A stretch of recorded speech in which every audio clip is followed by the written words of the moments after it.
semanas, y no es que meses, y es que precisamente ayer la defensora de los habitantes, Montserrat Solano, estuvo en la Asamblea Legislativa para discutir y hablar un poco de su posición con respecto a este tema, y hoy nos acompaña precisamente acá en la mesa de RTN Revista para poder hablar sobre esta exposición y su posición, para ser cacofónica, ¿verdad?, sobre su parecer. ¿Cuál es la posición de la Defensoría en torno a la eutanasia? Porque hay muchos actores a favor y en contra, doña Montserrat. Muy buenos días. Muy buenos O al días, ¿qué tal? proyecto específicamente, Melissa, de suspensión del tratamiento, Sí. este es el proyecto de Antonio Álvarez de Santi que él propuso, y ayer la Defensoría tuvo que expresar su opinión en torno al proyecto. Y ahí ¿Qué cosas buenas le ve Montserrat Okay. Solano y qué elementos le faltan a esa iniciativa? Bueno, primero hay que aclarar el término eutanasia. De lo que se trata, bueno, hay dos tipos de eutanasia. La eutanasia activa, cuando la persona toma alguna acción para terminar la vida de un paciente, de un enfermo,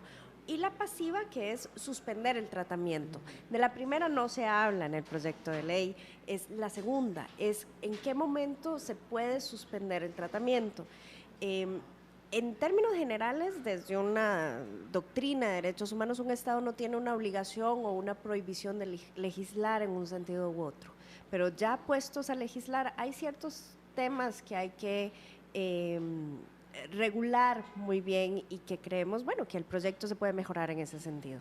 En primer lugar, crear protocolos para que una persona pueda decir a través de un testamento vital, lo cual apenas se menciona en el proyecto, si en caso de un accidente quiere que le apliquen técnicas de resucitación, por ejemplo, o si quiere soporte, o que lo intuben. Eso se menciona, como digo, en el proyecto, pero no se crea un registro. Entonces, ¿cómo van a saber los médicos si usted entra en un servicio de emergencias que usted quiere o no quiere que le den soporte vital?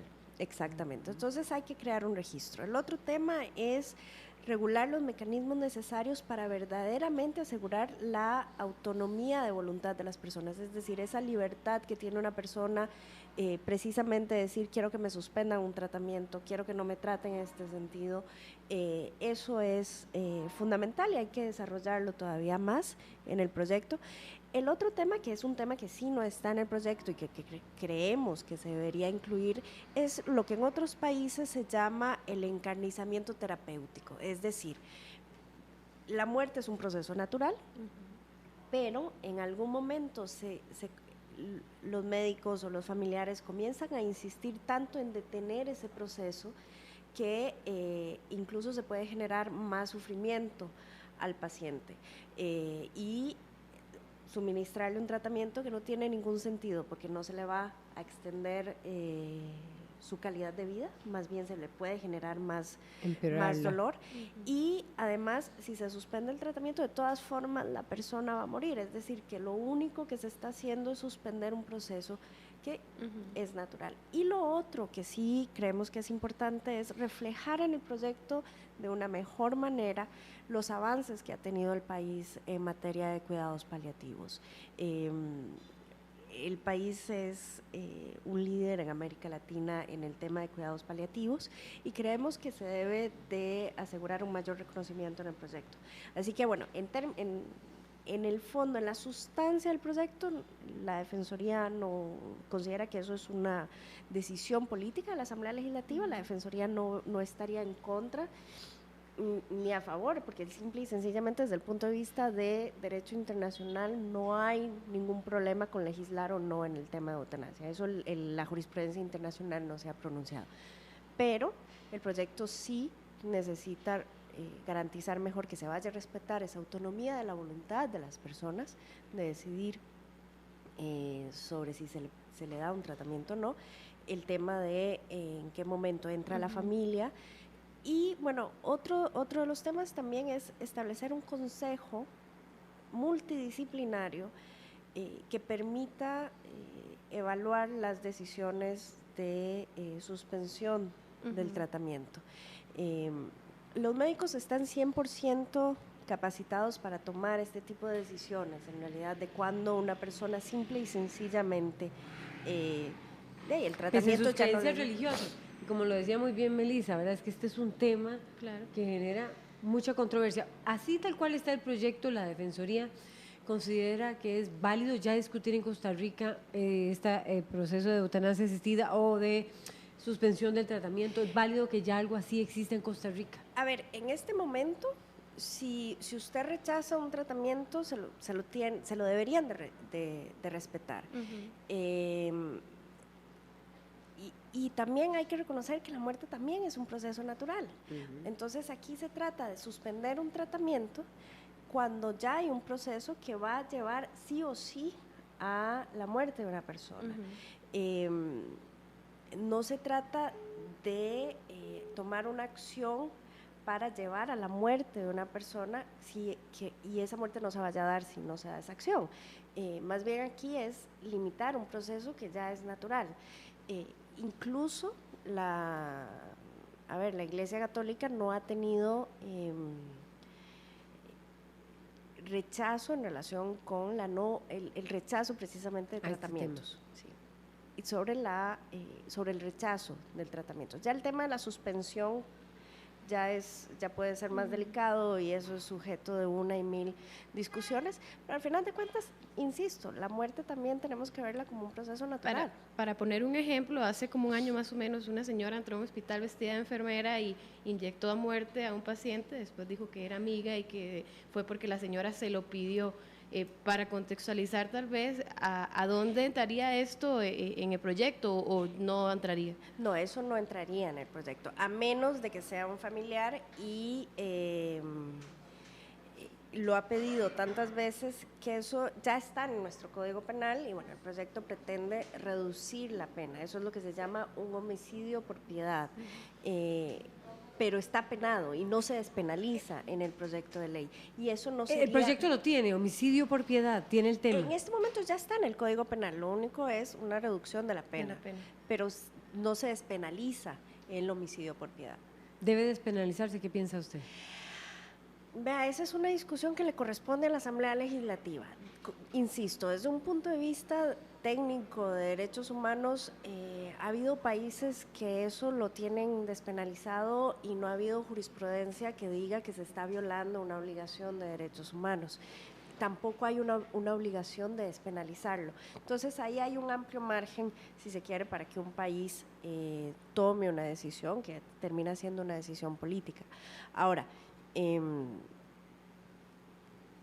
ya insisto, puestos a legislar, hay ciertas normas y ciertas reglas que hay que seguir.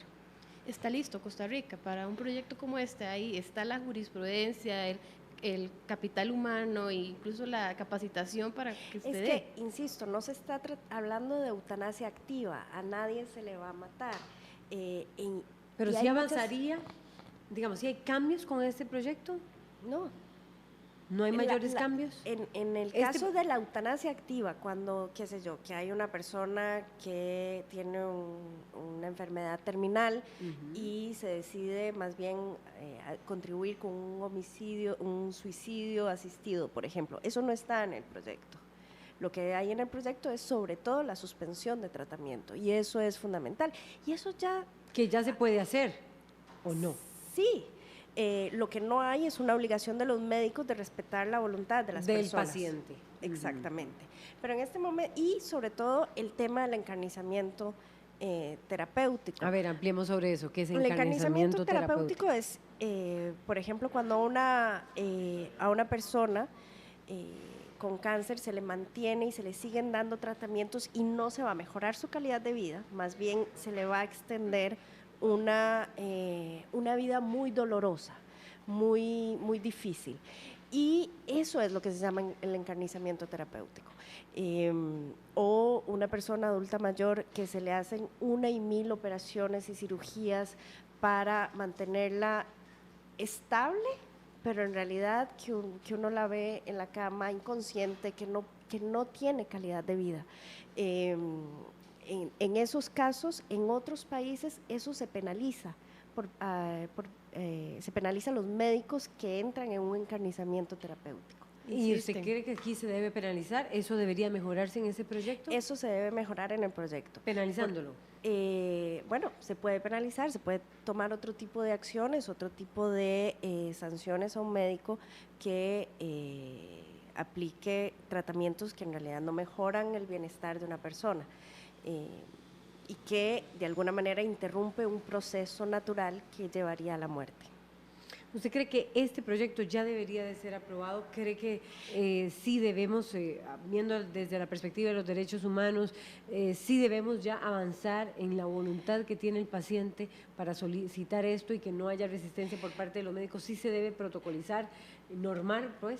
Bueno, ayer precisamente la diputada Patricia Mora decía que en hospitales privados a las personas se les reconoce y acepta su voluntad de suspender un tratamiento, que eso no necesariamente pasa en los hospitales públicos. Entonces ahí se estaría generando una especie de una diferencia. Entonces hay que sentar las reglas claras. En ese sentido, sí, el proyecto es importante. Como está, la Defensoría tiene sus dudas, porque hay que establecer procedimientos claros, porque hay que, ojalá, idealmente, incluir este consejo interdisciplinario que permita contribuir con la decisión de la familia y que de alguna manera establezca una suerte de autorización a los médicos para precisamente suspender un tratamiento. En ese sentido, creo que el país no solo está listo, sino que en verdad necesita una regulación en este sentido. Y ya debería aprobarse. Con las mejoras necesarias ¿Esa al es su proyecto. mayor recomendación a los diputados? No. Hay que hacerle mejoras al proyecto. Definitivamente hay que hacerle mejoras al proyecto. La Defensoría no estaría de acuerdo en que el proyecto se apruebe tal como está.